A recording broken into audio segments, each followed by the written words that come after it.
Bonjour les amis, bienvenue sur ce nouvel hebdo. Merci d'être présent et de passer un petit peu de temps avec moi comme chaque semaine pour découvrir l'actualité des océans. Cette semaine, nous allons parler des scientifiques et des marins qui travaillent ensemble pour une fois pour éviter les prises accidentelles dans les filets de pêche. Et nous terminerons comme chaque fois avec un petit tour rapide des infos de cette semaine. Allez, on va rentrer dans le vif du sujet. Voilà. Des centaines de dauphins se sont encore échoués en 2018 sur les côtes françaises, malheureusement, et souvent pris par erreur dans des filets de pêche. Pour empêcher les prises accidentelles, les scientifiques et les professionnels de la pêche travaillent ensemble donc à la mise au point de répulsifs acoustiques de plus en plus efficaces. Alors de janvier à avril 2018, près de 700 échouages de petits cétacés, alors des dauphins communs et des marsouins communs, ont été recensés par le Réseau national des échouages sur les côtes atlantiques. Dans l'état actuel des examens, on recense au moins 90% de dauphins communs, dont 70 à 80% d'entre eux montrent des lésions compatibles avec une mort par capture accidentelle dans un engin de pêche. En 2017 déjà, l'année passée donc, 893 échouages de dauphins avaient été recensés. Et après autopsie, 70% d'entre eux présentaient des signes de capture accidentelle. Alors que ce soit des marques de mailles de filet sur le corps, le rostre, donc le nez cassé, des nageoires amputées ou alors des marques d'asphyxie tout simplement. C'est un bilan 3 fois supérieur aux captures accidentelles répertoriées au cours des 10 dernières années, en tout cas des 10 années précédentes. Et c'est d'autant plus préoccupant que toutes les carcasses ne sont pas ramenées jusqu'à la côte comme le prévoit la législation.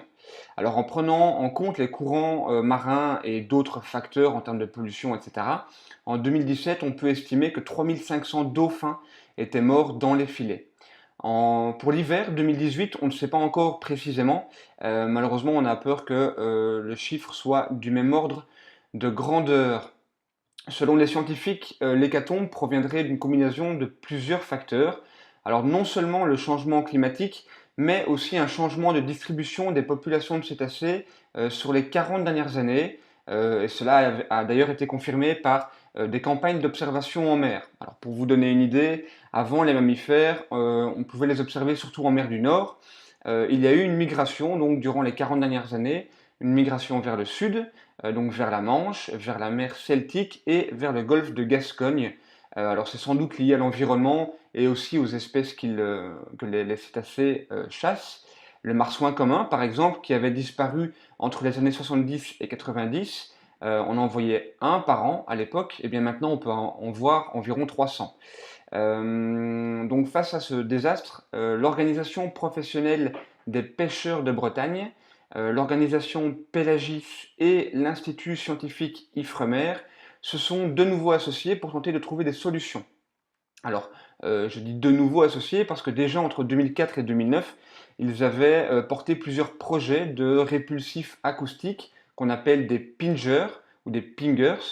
Un dispositif avait d'ailleurs été baptisé Ceta Saver. Il avait été développé. Malheureusement, il n'a jamais pu être commercialisé faute de partenaires industriels et de débouchés commerciaux suffisants. Mais la quantité de cadavres ici en hiver 2017 a relancé toutes ces initiatives. Les pêcheurs de Bretagne ont notamment testé un Pingers qui est déjà présent sur le marché. 3 paires de chalutiers de Loire-Atlantique ont ainsi effectué environ 200 passages de chalut, dont la moitié avec des filets équipés de ces fameux répulsifs sonores, donc de ces Pingers. Et après avoir mis 3 Pingers sur ces chalutiers, aucune prise de dauphin n'a été recensée. Alors l'idéal évidemment c'était de les disposer de façon à bloquer la gueule du chalut, l'ouverture du chalut.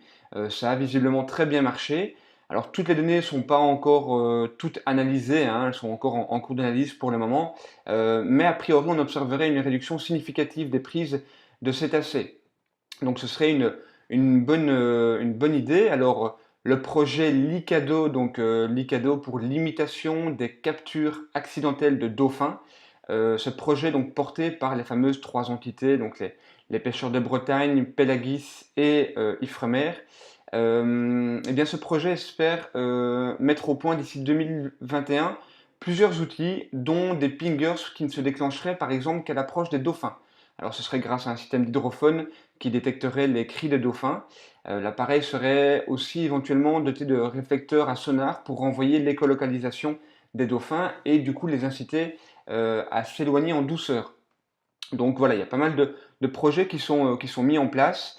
Et pour répondre aussi, pour essayer plutôt de résoudre tout ceci, eh bien, l'État français a également lancé une consultation publique. Je vous invite donc à faire entendre votre voix, évidemment, et à vous exprimer sur cette consultation publique. Je vais vous indiquer le lien de la consultation dans la description de la vidéo ici en bas. Alors ne traînez pas, faites ça rapidement, parce que la consultation est ouverte que jusque demain.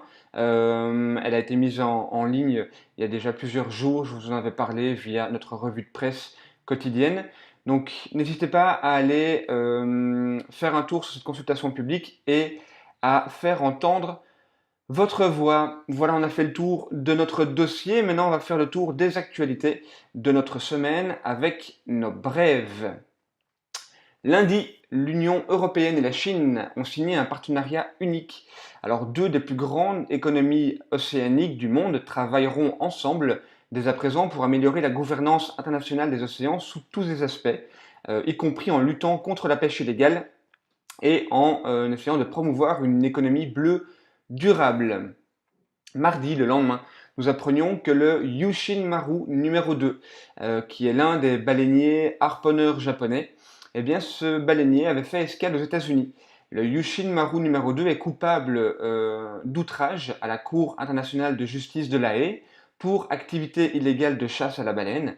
Il est également en violation des règlements du département américain du commerce pour l'abattage illicite des baleines. Mais le fait qu'il ait accosté aux États-Unis signifie donc que les États-Unis sont maintenant complices du massacre perpétré tous les ans par le Japon vis-à-vis des baleines. Une mauvaise nouvelle donc à ce niveau-là. Le même jour, mardi toujours, donc le Yacht Club de Monaco officialisait le lancement prochain d'une mission scientifique en Méditerranée par le plus grand drone civil de surface au monde. Le Sphyrna Odyssey mesure 17 mètres et est propulsé par un moteur électrique alimenté par les énergies solaires, éoliennes et hydroliennes. Une première mondiale. On peut féliciter une telle initiative. Mardi, toujours, une nouvelle étude démontrait que l'algue brune banale que nous connaissons tous sur les rochers, sur nos côtes, eh bien, cette algue brune se révélait être arc-en-ciel quand elle était à peine recouverte d'eau.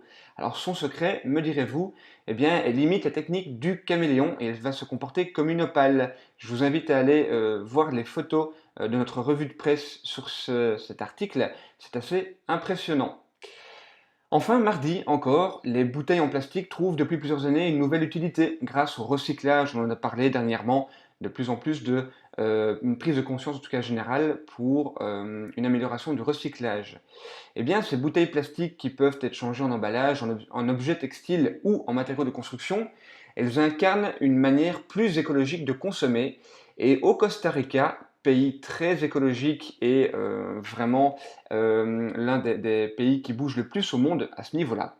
Eh bien, au Costa Rica, ces bouteilles en plastique serviront prochainement aux habitants à circuler sur de nouvelles routes faites en asphalte vert. Il faut effectivement environ 1000 bouteilles en plastique à intégrer pour réaliser une tonne d'asphalte. Un asphalte donc beaucoup plus écologique. Jeudi, nous étions encore témoins de la folie humaine, malheureusement. Les tournois de requins glorifient leur mort et leur souffrance. Alors dans certains pays, ces tournois mettent au défi différents pêcheurs pour pêcher le plus grand requin, le plus lourd, le plus vilain, etc. Pourtant, les requins jouent un rôle fondamental dans l'équilibre des océans. La stigmatisation avec laquelle ils ont été punis est en train de tuer leur espèce. Leur fameux délit de sale gueule, malheureusement, impacte tout le monde, spécialement depuis la sortie du film Les Dents de la Mer. Je vous invite à visionner nos deux documentaires, donc nos deux épisodes récifaux qui sont dédiés aux requins. Alors je vais mettre les liens dans le coin, voilà, ici au-dessus, vous allez les voir l'un à la suite des autres. Je vous invite à aller y jeter un œil, vous pourriez en apprendre beaucoup et avoir une autre vision de ces magnifiques prédateurs. Vendredi, Au Chili, un drame écologique a eu lieu. Le gouvernement chilien a annoncé la fermeture d'une ferme d'élevage de saumon dans le sud du pays, d'où se sont échappés quelques 690 000 poissons traités avec des antibiotiques impropres à la consommation humaine et qui pourraient de ce fait provoquer de graves dégâts environnementaux. Le lendemain, samedi, le cadavre d'une tortue marine d'une espèce grandement menacée a été découvert sur une plage américaine. L'animal a été piégé malheureusement par une chaise de plage abandonnée. La découverte est d'autant plus dramatique que le spécimen a été identifié comme appartenant à l'espèce nommée tortue Ridley de Kemp, qui est l'espèce de tortue marine la plus menacée au monde. Aujourd'hui même, donc ce matin, un prêté pour un rendu à Bombay, en Inde, la mer a recraché des tonnes d'ordures abandonnées par l'homme. Tel est le message que semblent avoir voulu laisser les grandes marées. Les vagues, en déferlant au-dessus de la digue, ont recraché en 5 jours environ 40 tonnes de déchets. Bouteilles en plastique, emballages, morceaux de polystyrène, caoutchouc, tongs, chaussures, etc. etc. On espère une prise de conscience dans ce pays qui pollue énormément au niveau du plastique. Et enfin, la dernière nouvelle, ce dimanche toujours, un mystérieux monstre marin en décomposition s'est échoué dans le Maine, donc au nord-est des États-Unis. Alors après analyse, ce monstre n'était rien d'autre qu'un requin pèlerin, donc le deuxième plus grand poisson au monde. Ce requin pèlerin est mort au large, il s'est fait dévorer en partie par d'autres prédateurs comme le grand requin blanc par exemple. Ce n'est donc pas un mystérieux monstre marin. Voilà les amis, on a fait le tour des news, de l'actualité de cette semaine. Alors n'hésitez pas à réagir à ces infos en laissant un commentaire sous la vidéo ou via les différents réseaux sociaux. N'oubliez pas non plus de nous aider en likant et en partageant nos vidéos. Vous aiderez aussi les océans en informant un maximum de monde. Je vous remercie d'avoir regardé cette vidéo. Merci aussi à toutes les personnes qui nous écoutent à la radio. Prenez soin de vous et des océans et à la semaine prochaine. Récif allemand vôtre.